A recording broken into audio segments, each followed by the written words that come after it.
All right, a family is grieving after a 66-year-old great-grandmother tragically lost her life following an unprovoked stabbing on an Atlanta train. The suspect, John Elias Matthews, is behind bars, charged with committing an act of violence using a dangerous weapon with intent to cause death on a mass transportation system. The victim's family is speaking out, demanding answers from authorities. My mom's throat was cut and she was stabbed 18 to 20 times. You took away a friend, a sister, a cousin, a niece. You took away somebody that was loved. Sometimes I'm angry, sometimes I'm sad.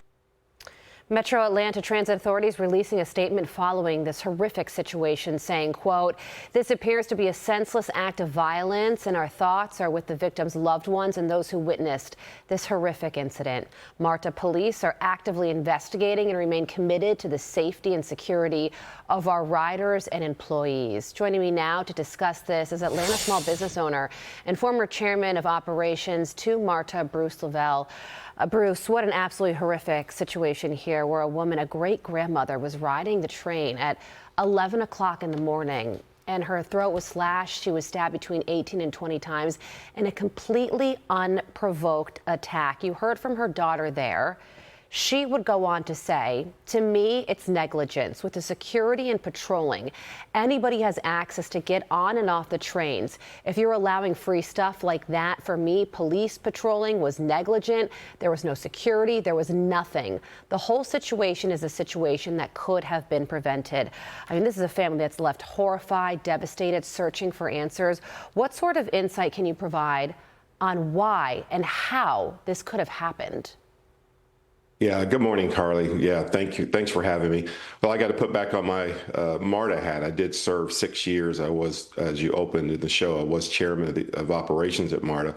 And listen, this is a transit system that moves 240,000 passengers a day, 29.4 million annually. It's one of the seventh largest fleets in the country. And I will tell you, one of the things that always worried me or always concerned is moving that many people through safe and on time, obviously, and to not have any incidents. And it is unfortunate. And in light of this, I recall back in 2006, 2007, we did get the law passed through Congress that, and what's going to happen to anyone that murders someone on these transit authorities. It's happened after 9/11 is that he will be facing life in prison or the death penalty. And so these are really strict penalties on people who try to come on our transit systems around the country and try to harm our passengers. So that is some level of like, hey, this is what will happen if you try to, harm any of our passengers. So I guess you could call that's the light of this subject here that's going to happen to this person. And also, too, they're still investigating and trying to figure out, why. So hopefully we'll get some closure on this. Well, as to that why, some writers are citing the fact that passengers were able to ride free for a period of time as the fare gates were being changed out. But it also feels like there could be a larger issue here because on the day that this innocent woman was murdered, people were they actually had to pay. Do you think that the city of Atlanta is taking homelessness and violent crime seriously enough? The suspect in this case is reportedly a homeless individual. Yeah, I'm glad you brought that up. I think one of the biggest challenges, and I'm sure a lot of folks who are governing agencies around the country, is to your point, yes, there are a lot of homeless folks that do like to ride, especially in the summer and very cold months because obviously the heat and shelter, et cetera.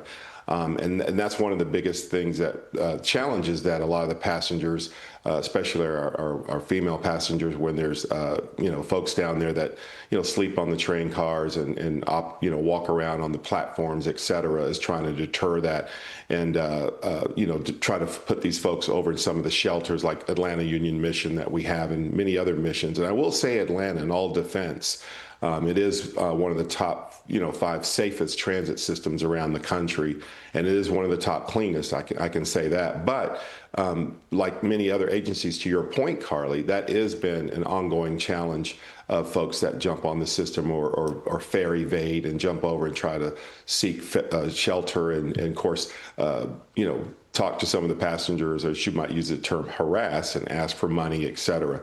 So I think overall, MARTA's done a good job on that. I've watched it. I ride it periodically.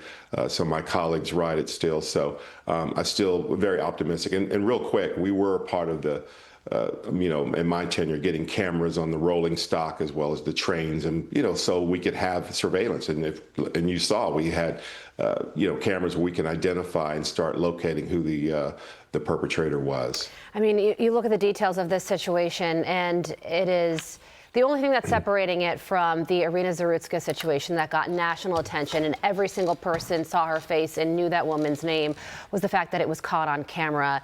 This woman, this individual, this innocent great-grandmother, her death should be met with just as much outrage, and you feel for the family and what happened to this woman, this great-grandmother, 66 years old. Everybody should be allowed to ride a train in a safe way at 11 o'clock in the morning.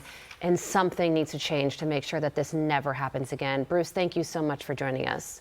We very much appreciate it. Thanks for having me, Carly. You're very welcome. Thank you. Be sure to like and subscribe for all the Fox News latest on YouTube, and catch full shows streaming now on Fox One.